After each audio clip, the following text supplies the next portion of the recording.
maintenant, rappelons-nous les lieux de nos premières années d'études classiques où nous avons vécu tant d'expériences inoubliables.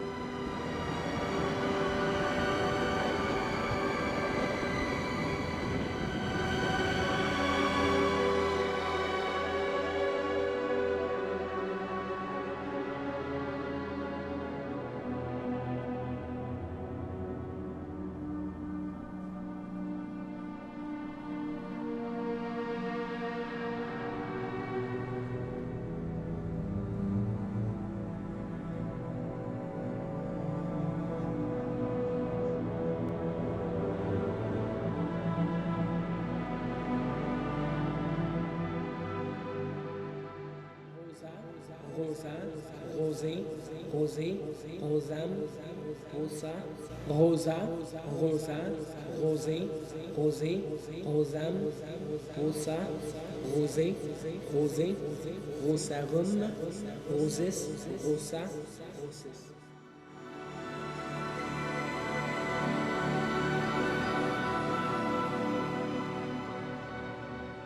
Que faisiez-vous au temps chaud? Dit-elle à cette emprunteuse. Nuit et jour, à tout venant, je chantais ne vous déplaise. Vous chantiez? J'en suis fort aise. Eh bien, dansez maintenant. Bene ama, bene tapochat, fidos corret, et s'écrasa delanta est cartel. L'étage de salle de cours au palier, sur le bureau du préfet des études à l'époque, Charles-Henri Grégoire, qui était un bonhomme de prestance physique importante.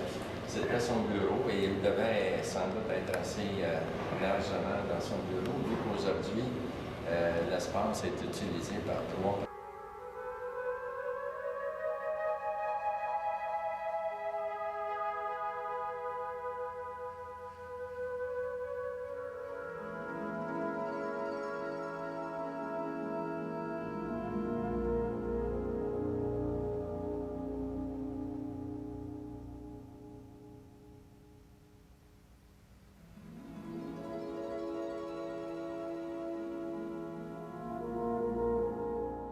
Nous voici donc en septembre 1951 au Château du Frêne, lieu de nos futurs délices intellectuels.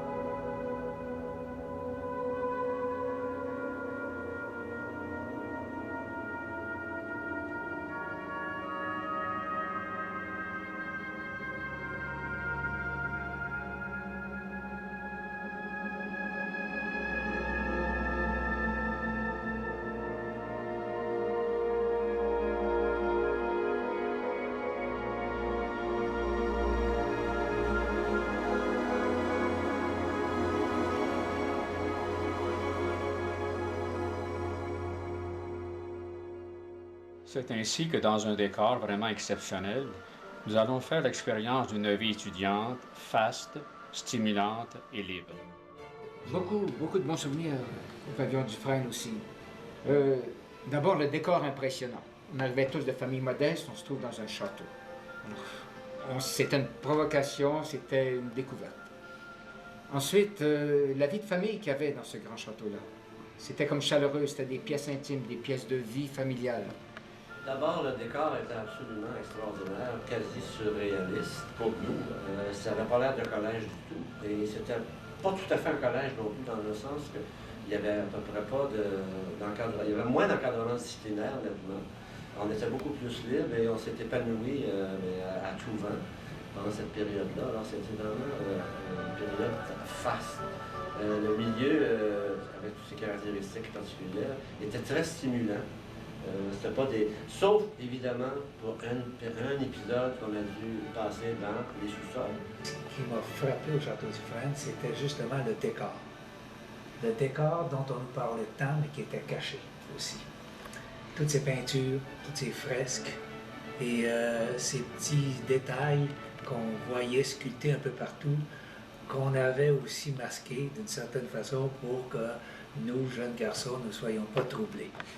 Évidemment, toutes les belles sculptures du château avaient été peinturées pour nous cacher les vertus de ces sculptures. Mais bien souvent, notre imagination traversait les peintures. Ce qui m'avait impressionné, c'est la classe de belles-lettres Racine, qui était installée dans une chambre à coucher au 2e étage du château du Frêne. Imaginez 20 pupitres, 20 chaises, 20 élèves évidemment, le bureau du prof, le tableau. La chambre était immense. Alors, c'était vraiment la vie de château et ça m'avait beaucoup impressionné.